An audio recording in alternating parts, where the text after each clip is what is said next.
आज हम बात कर लेते हैं म्यूचुअल फंड टेक्निकल एनालिसिस की। और टेक्निकल एनालिसिस में आपको बताना चाहूंगा कि ज़्यादा चार्ट वगैरह के चक्कर में मत पड़ो। सबसे पहली बात तो क्या है कि आज के टाइम पर आपको मैं बात बता दूं कि एसआईपी में इस समय म्यूचुअल फंड में 17,000 के बजाय 18,000 करोड़ रुपए से ऊपर पर मंथ आ रहे हैं। उसका रीजन यह है कि आज के टाइम पर रिटेल इन्वेस्टर जो है ना वो अवेयर हो गया है। और वो मैं थैंक यू बोलना चाहूंगा उन छोटे जानकार यूट्यूबर्स को जो कि अवेयरनेस फैला रहे हैं। खास करके जो आप लोग सुनते हो, जो आप लोगों की जागरूकता है ना, वो आप लोगों को नॉलेज दे रही है, आप लोगों को ज्यादा से ज्यादा गेन पाने के लिए उत्साहित कर रही है। एंड इसमें मैं एक बात और जोड़ना चाहूंगा। मैं एक बार सुन रहा था रघुराम राजन जो हमारे भारत के पूर्व आरबीआई के गवर्नर थे, उनका और राहुल गांधी का एक इंटरव्यू चल रहा था, आप लोग गूगल कर लेना। उसमें राहुल जी ने एक स्टोरी बताई थी किसी बंदे की कि उसने बोला कि मैंने इनके शेयर्स ले लिए। वो तो हो गया था पॉलिटिकल स्टेटमेंट, लेकिन उसमें गौर करने वाली बात यह थी कि रघुराम राजन जी ने, जो इतने बड़े वित्तीय सलाहकार हैं, आरबीआई के गवर्नर रह चुके हैं और इतने बड़े फाइनेंस के अर्थशास्त्र के ज्ञाता हैं, उन्होंने एक बात बोली थी कि रिटेल, मैंने अपने कानों से सुना हुआ चीज है वो मैं आपको बता रहा हूं कि रिटेल इन्वेस्टर की सबसे बड़ी कमी क्या होती है आम आदमी की, कि वो टॉप पर खरीदता है और लोअर पर जाते जाते सेल करके आउट हो जाता है। मींस आप इसको टेक्निकल टर्म्स में समझिए, टेक्निकल एनालिसिस हो रहा है कि अगर आपने 100 रुपए का कोई सामान सौदा खरीदा है और जब उसके बाद में उसका गेन शुरू हो रहा है, तो जब वो राइज करना शुरू हुआ किससे 80 रुपए से मान लिया राइज करना शुरू हुआ, तो आपने क्या किया 100 पर जाकर के बाई कर लिया, आप उस रैली में शामिल हो गए। अब उसके बाद में अचानक क्या हुआ कि गिरावट का दौर शुरू हो गया। तो आप वो जब 80 पर आया तो आप ये देखते रहे ठीक है अप जाएगा अप जाएगा अप जाएगा। आपको बेचना होता तो आप 90 पर बेच करके चले जाते। जो कि जानकार आदमी वही कर देता। अगर उसको निकलना होता तो ठीक है भैया मेरा 10 रुपये फायदा है, मैं वहां से मैं निकल जाता हूं। लेकिन आपने क्या किया, इंतजार किया कहां तक, जब वो 60 रुपए पर आ गया। अब 60 रुपए पर आ गया तो उस समय आपको और खरीदारी करनी चाहिए थी। पहले लोग ऐसा करते थे। अब वो क्या किए कि 100 के कार्पस में से 40 रुपया क्या किया उन्होंने गंवा दिया। और उसको ले कौन गया, जिसने उसमें पोजीशन बना रखी है, क्योंकि उसने इंतजार किया। जब वो 120 पर गया तो उसने क्या किया, 80 के बाद में उसने इन्वेस्ट करा ही नहीं। 70 पर किया था, 80 पर किया था, वहां से वो क्या करने लगा, वेट एंड वॉच करने लगा। आहा मेरा पोर्टफोलियो हरा है हरा है हरा हरा देख करके खुश होता रहा। आपने जाकर के 100 पर बाई किया, 90 पर बाई किया।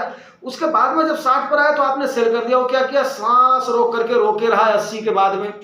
और जैसे ही 60 से अप होना शुरू किया उसने 61, 62, 65, 70, 80, 90, क्योंकि उसको पता है कि अब तो ऑल टाइम हाई पर जाएगी, उसने 100 तक बाई कर लिया।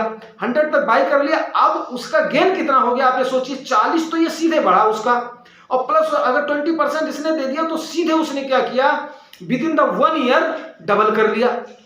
तो ये है आपका टेक्निकल एनालिसिस। कभी भी आप सौदा एक तो सही खरीदने की कोशिश करें, नहीं तो जिस प्रकार से फ्लो आ रहा है, लोग अवेयर हुए हैं, आप कंटिन्यू छोड़ दीजिए अपने फंड मैनेजर के सहारे पर। जो एनएबी होती है जाने दीजिए, आप फिक्स्ड कर दीजिए अपने आप को, कमिट कर दीजिए कि per month I will pay इतना, आपका बैंक उसको देता रहेगा। आप निश्चिंत होकर के सो जाइए, ज्यादा आपको दिमाग लगाने की जरूरत नहीं है।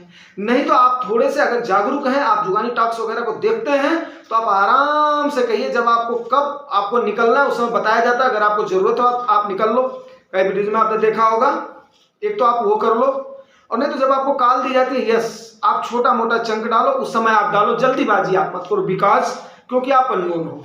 25 साल की जर्नी में हमने ऐसा कभी नहीं देखा है कि इस प्रकार से रिटेल इन्वेस्टर जागरूक हुआ हो। तो मैं तो ये बोलना चाहूंगा कि कोविड जो है ना वो वरदान रहा है। सबसे बड़ी टेक्निकल एनालिसिस तो म्यूचुअल फंड की या इन्वेस्टमेंट की कोविड ने सिखाई है। क्यों? क्योंकि उस समय घर बैठे लोगों के पास काम था नहीं, अपने घर में बैठे हुए थे, बच्चे अपनी पढ़ाई कर रहे थे ऑनलाइन, और पेरेंट्स क्या कर रहे थे, उन्होंने देखा कि यार हमें अगर कोई काम नहीं है तो हम क्या करें, उन्होंने अपना जो उनकी सेविंग थी उसको उन्होंने इन्वेस्टिंग में लगा दिया। उसके बाद में इस 3 साल के दौरान में सबने 2 गुना से 3 गुना उसकी प्रॉफिट देखी है। नंबर 2 बात ये हो गई। और नंबर 3 और सबसे अहम बात क्या हुई है, उससे लोगों में सस्टेन करने की क्षमता बढ़ गई है उनकी। वहां पर आपका क्या हुआ है कि आप वहां पर आपकी रिस्क को एब्जॉर्ब करने की, रिस्क की एपेटाइट की कैपेसिटी लोगों की बढ़ गई रिटेल इन्वेस्टर्स की। आज का रिटेल इन्वेस्टर डरता नहीं है मार्केट के गिरने पर। एफआईआईएच की धौंस में कभी आया ही नहीं रिटेल इन्वेस्टर, इसीलिए नहीं आया है, वो चौंका नहीं है। और भगवान न करे कभी इस टाइप की पैनिक सेलिंग आए तो आप उसके बाद में आपने डरना नहीं है। दूसरा दोस्तों, मैं एक बात और बताना चाहूंगा, उसी इंटरव्यू के बाद में फिर मुझे ये आया कि नहीं, अब मैं अपने जो भी हमारे भाई छोटे और जिनको जानकारी नहीं है उनको जागरूक करूंगा। और कम से कम मेरे चैनल पर 1 मिलियन से ज्यादा व्यूज हो गए हैं, उसका आप लोगों को बहुत बहुत धन्यवाद। क्यों? क्योंकि आप लोगों ने पसंद किया, आप लोगों ने सराहा है, आप लोगों ने सिर्फ और सिर्फ एक कमी जताई है कि सर हमें दिखाई नहीं देता है और हमें थोड़ी सी आपकी ऑडियो क्वालिटी पुअर है, बाकी कंटेंट आपके अच्छे हैं। उसके लिए आपको बहुत बहुत धन्यवाद, बहुत बहुत साधुवाद। क्योंकि क्या होता है यार कि अभी मैं फालतू का आडंबर रचाऊंगा, उसको लेकर के कहाँ आऊंगा जाऊंगा। इसको होता है मैं कहीं पर भी रखता हूँ, आप लोगों को आराम से अपना समझा देता हूँ और उम्मीद करता हूँ कि आप लोग इसको अच्छे से अपना समझ जाते हैं।